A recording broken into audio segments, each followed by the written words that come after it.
Hallo und herzlich willkommen zu einer weiteren Folge Go Queer. Wir haben pünktlich zum Frühjahrsputz unser Format etwas aufpoliert. Nur heute gibt es exklusiv unsere persönlichen Eurovision Song Contest Top 3. Freut euch zudem neben den Schwerpunkt-News nicht nur auf einen Quickie, nicht auf 2, sondern auf ganze 4 News-Quickies, um kurz und knapp informiert zu bleiben. Unsere Filmtipps sind natürlich auch wieder dabei. We're here, we're queer, we're proud of it. And now we're gonna talk out loud about it. So step inside, have no fear. It's all love and no hate. Go queer.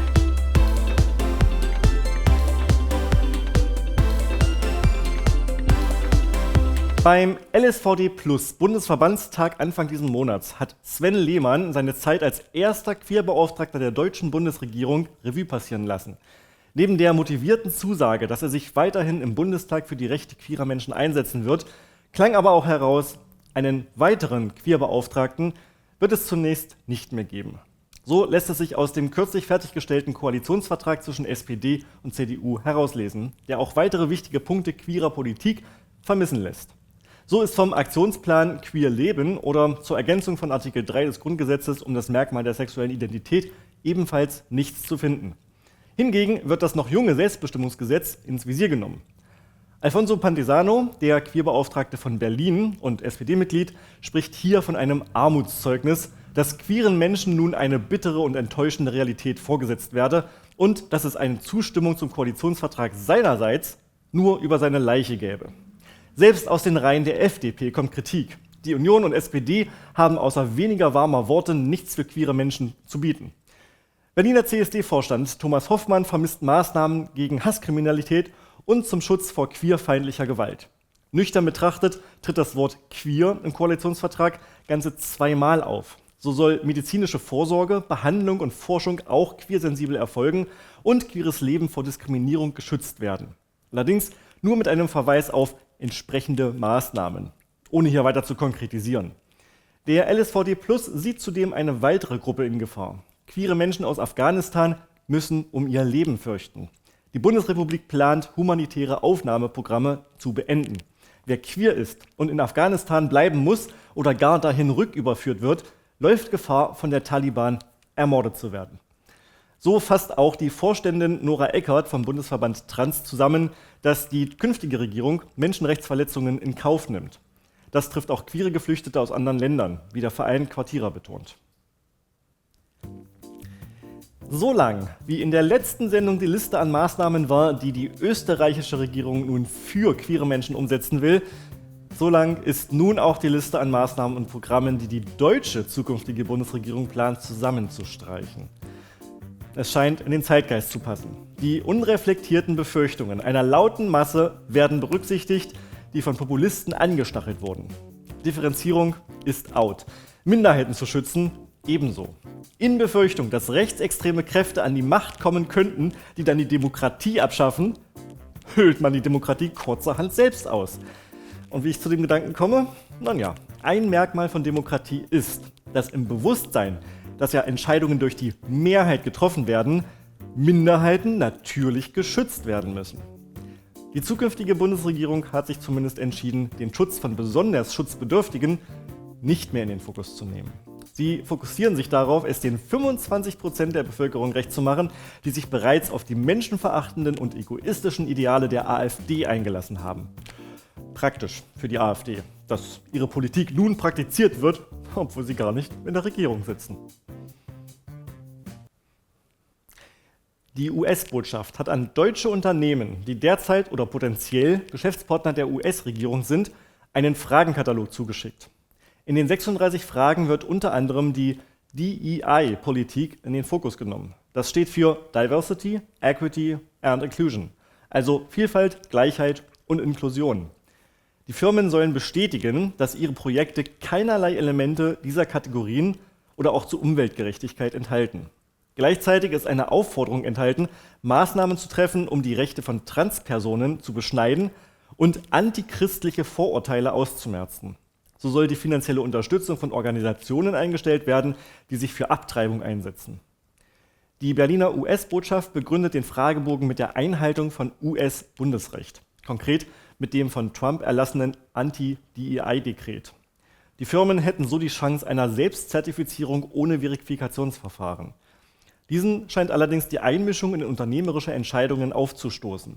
Der politische Ton des Schreibens irritiere. Das muss man sich mal reinziehen.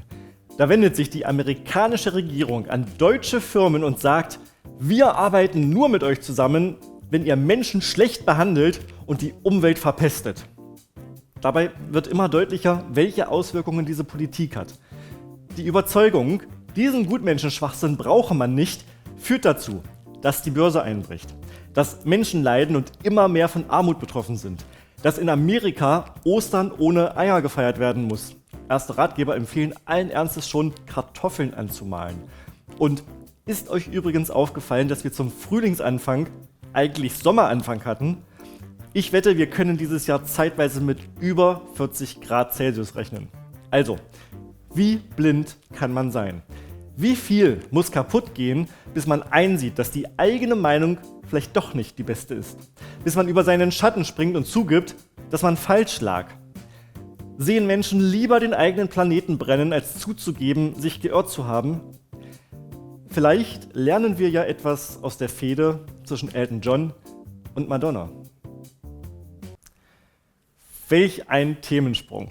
Aber es stimmt, nach über 20 Jahren Streit und Sticheleien haben sich Elton John und Madonna überraschenderweise versöhnt. Geschehen ist dies im Rahmen der US-Show Saturday Night Live, auf der Elton John als musikalischer Gast auftrat. Madonna postete im Anschluss ein Foto auf Instagram, das sie und Elton John Arm in Arm zeigt, zusammen mit der Unterschrift, das Kriegsbeil sei endlich begraben.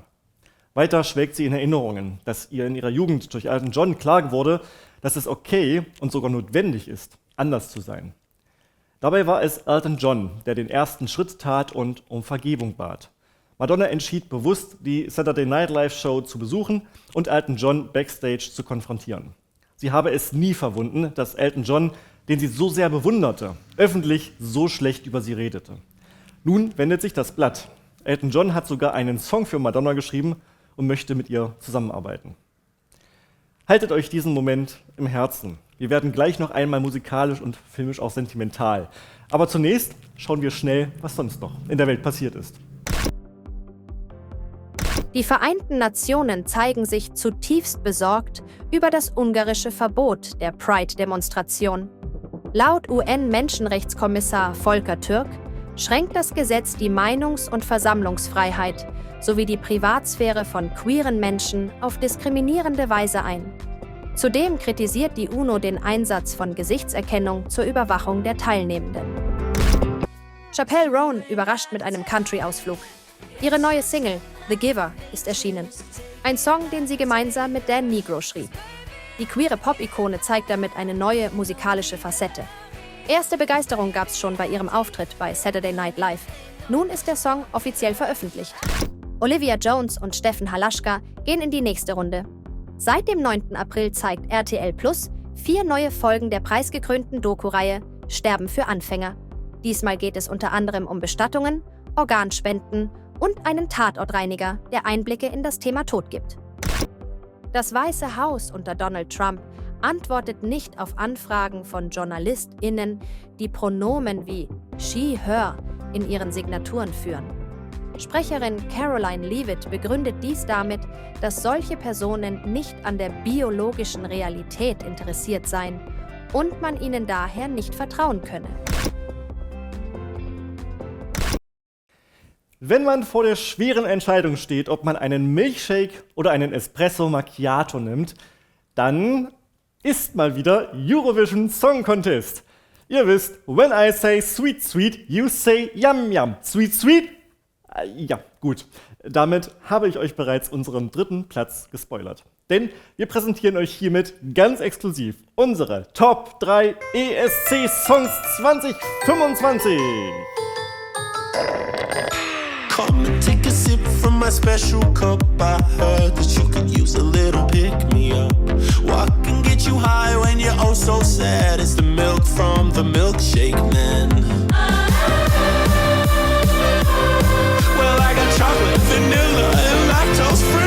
Go Yo tritt mit seinem Milkshake Man für Australien an und haut uns ein herrliches, trashy und irgendwie queeres Meisterstück Musik um die Ohren.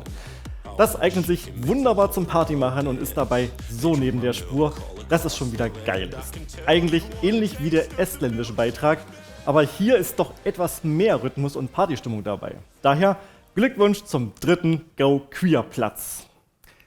Mit Partystimmung geht es auch gleich auf Platz 2 weiter.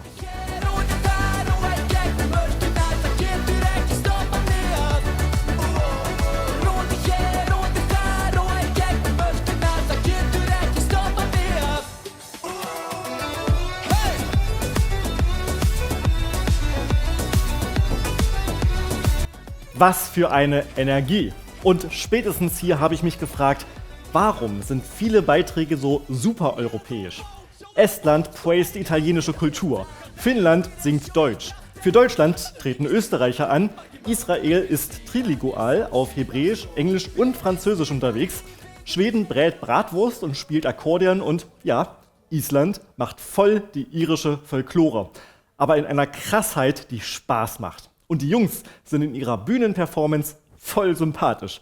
Da mussten sie bei uns an die Spitze. Fast. Denn ein Land hat meiner Meinung nach alles besonders richtig gemacht.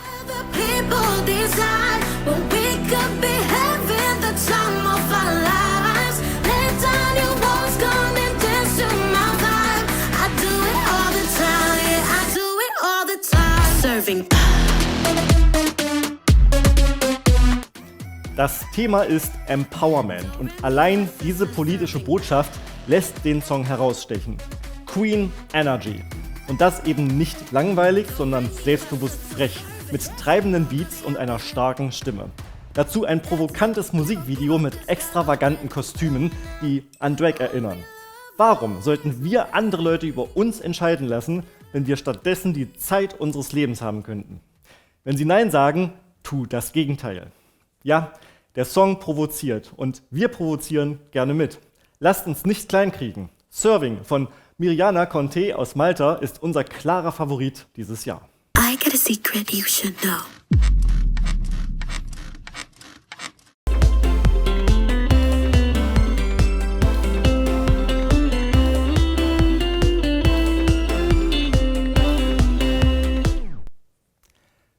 Born for You erzählt uns eine wahre Geschichte aus den Jahren 2017 und 2018. Luca Trapanese und sein Partner Lorenzo wünschen sich nichts sehnlicher, als ein Kind großzuziehen. So hat sich Luca beim Amtsgericht seiner Heimatstadt Neapel um den Pflegestatus für ein Kind beworben. Darauf angesprochen, ob er verheiratet sei, gibt er zu, in einer schwulen Partnerschaft zu leben. Ein Fehler? Die Richterin reagiert zumindest reserviert und tatsächlich scheint kein Weg dahin zu führen, dass er für ein Kind berücksichtigt wird. Mit diesen Schwierigkeiten zeigt sich, dass seinem Freund Lorenzo ein bloßer Pflegestatus nicht reicht. Er möchte ein eigenes Kind. Eines, an dem er genauso die Rechte und Pflichten hat wie sein Partner. Luca hingegen bleibt realistisch, möchte am bisher eingeschlagenen Weg festhalten und kämpft für die Pflegschaft. Daran zerbricht schließlich sogar die Beziehung. Aber auch das hält Luca nicht auf. Er erfährt, dass es ein Baby mit Down-Syndrom gibt, das von der Mutter verstoßen wurde und zu dem das Amtsgericht große Mühe hat, eine Pflegefamilie zu finden. Es gleicht einer Farce, dass Alba eine Ewigkeit auf Pflegeeltern warten muss, während Luca sie bereitwillig aufnehmen würde. Im weiteren Verlauf erfahren wir den Kampf gegen Bürokratie, Justiz und die Vorbehalte von Personen in Entscheidungspositionen. Immerhin bekommt Luca Hilfe von der engagierten Anwältin Teresa Ranieri, die sich für seinen Fall ins Zeug wirft. Gemeinsam lassen sie nichts unversucht, ihrem Ziel in kleinen Schritten näher zu kommen und letztendlich wird Luca der erste offen schwule Mann in Italien, dem die Pflege eines Neugeborenen zugesprochen wird. Wenn auch zunächst nur für einen Monat. Die Geschichte dokumentiert einen bedeutenden Meilenstein in der Schaffung gleicher Rechte für queere Menschen in Italien. Das allein macht Born for You wertvoll. Wie für dieses Nischengenre üblich, darf man hier keine Blockbuster-Qualität erwarten. Die Handlung schreitet nicht unterhaltsam rasant voran, sondern man benötigt etwas Geduld, auch wenn dies kein Vergleich zur Menge an Geduld ist, die Luca für seinen Traum aufbringen musste. Darüber hinaus ist aber viel Liebe in diesen Film geflossen. Man kann die gedanklichen Widerstände der Richterin regelrecht spüren, fiebert mit der Anwältin Teresa mit, die den Fall als Feuerprobe für ihre neu beginnende Karriere ansieht und noch an die Fairness und Grundprinzipien der Justiz glaubt, hat Tränen in den Augen, wenn eine tragische Nebenhandlung aus Lukas Jugend erzählt wird. Kurzum, Born for You ist etwas fürs Herz. Luca selbst mag insgesamt vielleicht etwas zu perfekt dargestellt sein, seine inneren Kämpfe und Herausforderungen nicht ausreichend ausgearbeitet und ausgeschauspielert sein, aber wer bin ich, darüber zu urteilen, wie ein Luca Trapanese wirklich ist und was er tatsächlich fühlt? Ihr findet Born for You auf DVD und Video on Demand.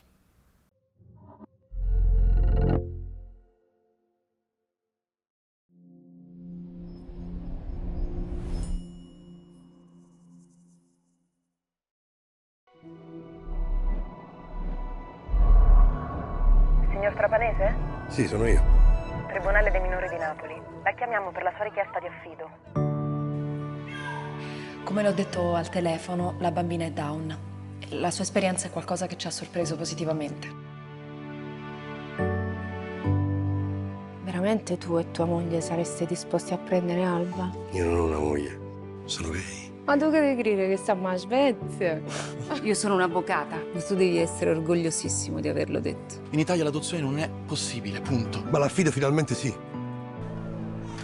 profilo di Luca Trapanese è ottimo. Stiamo cercando una famiglia, composta da 2 persone, una mamma e un papà. Io non ci riesco, Luca. Lei mi deve dire quanti rifiuti è disposta ancora a far vivere ad Alba. Ci sono delle regole. E se queste regole fossero sbagliate? Possiamo provare una strada. Si tratta dell'affido temporaneo. 1 mese. Noi dobbiamo costruire un pezzo alla volta, fino a Marte.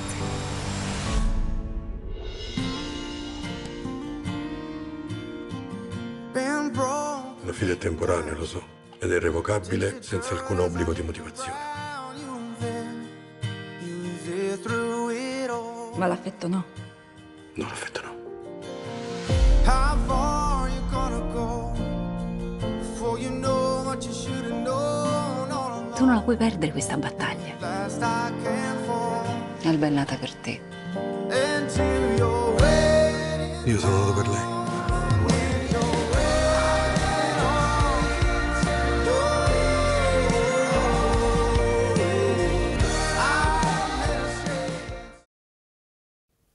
Wie kann man vergessen, dass unter uns noch immer Bomben liegen? Blindgänger, die im Zweiten Weltkrieg abgeworfen wurden, aber nicht detoniert sind und nun bei Baustellen gelegentlich wieder zum Vorschein treten. Das fragt sich Yunus, der aus dem Bürgerkriegsland Afghanistan geflohen ist. Viktor, der Yunus aufgenommen hat, kann daraufhin nur verlegen lachen. Das allein beschreibt schon die Art des Films Blindgänger, eine Tragikomödie. Es beschreibt aber auch den Anspruch der Filmschaffenden. Bedeutungstiefe, Dinge bewusst machen, genauer hinschauen. Einer Novelle gleich, und spätestens jetzt habe ich euch mit Sicherheit verloren, geht es in diesem Film eigentlich nur darum, dass im Hamburger Schanzenviertel eine Fliegerbombe gefunden wurde und diese entschärft werden muss.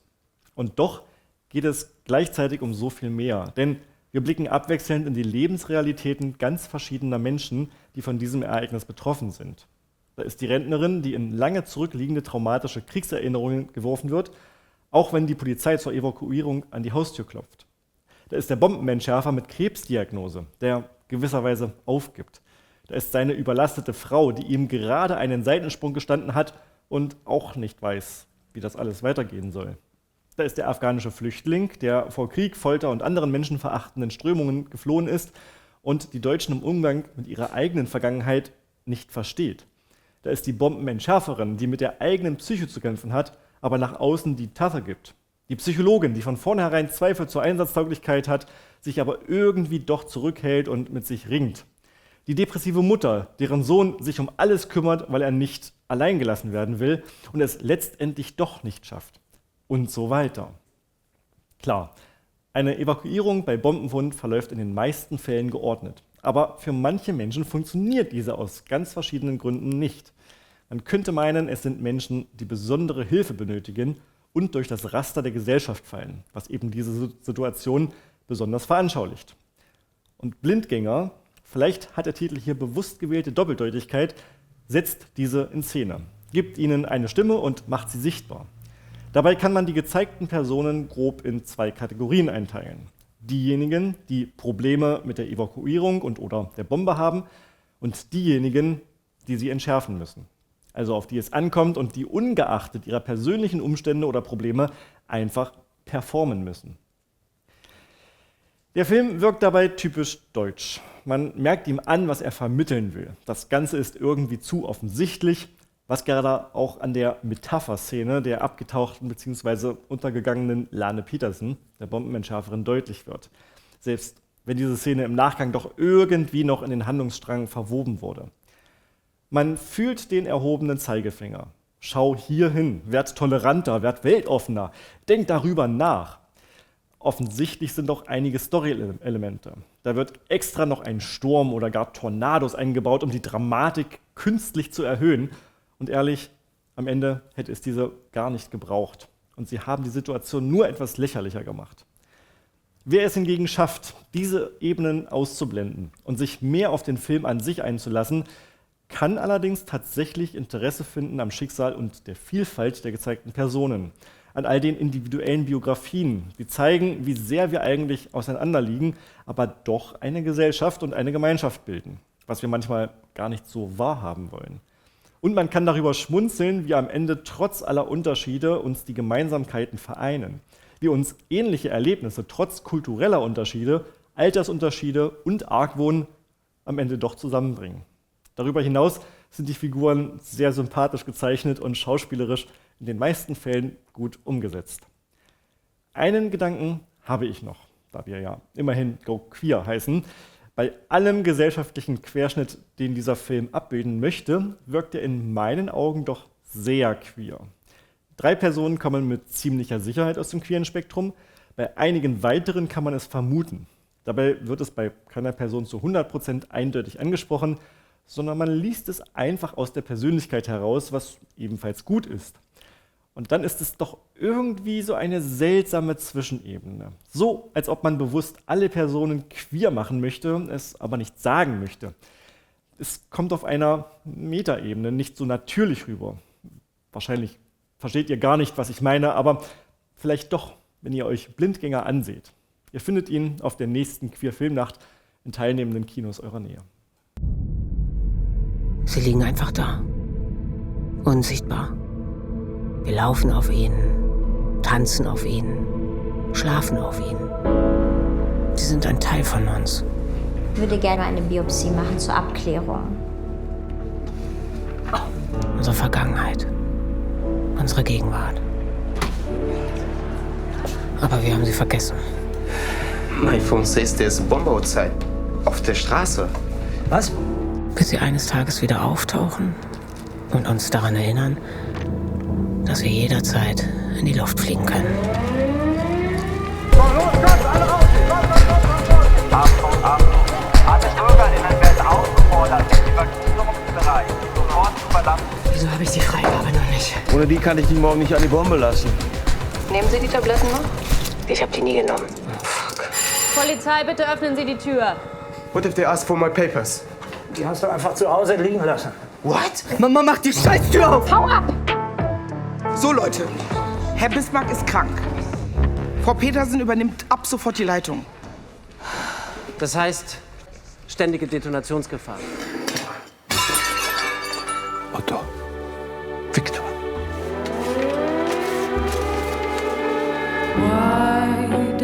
Aber bist du lebensmüde? Fuck! Fuck! Was ist denn los mit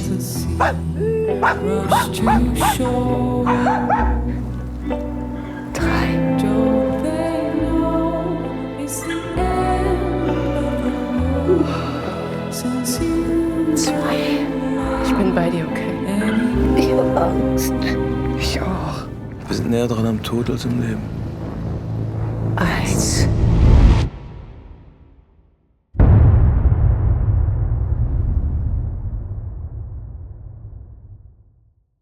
Das war's mal wieder. Ich werde mir jetzt erstmal einen Espresso Macchiato, por favore genehmigen und dabei Ordnung in die ESC-Ohrwürmer bringen, die mich die nächsten Wochen begleiten werden. Wir sehen uns im Mai wieder. Macht es gut, euer Rob.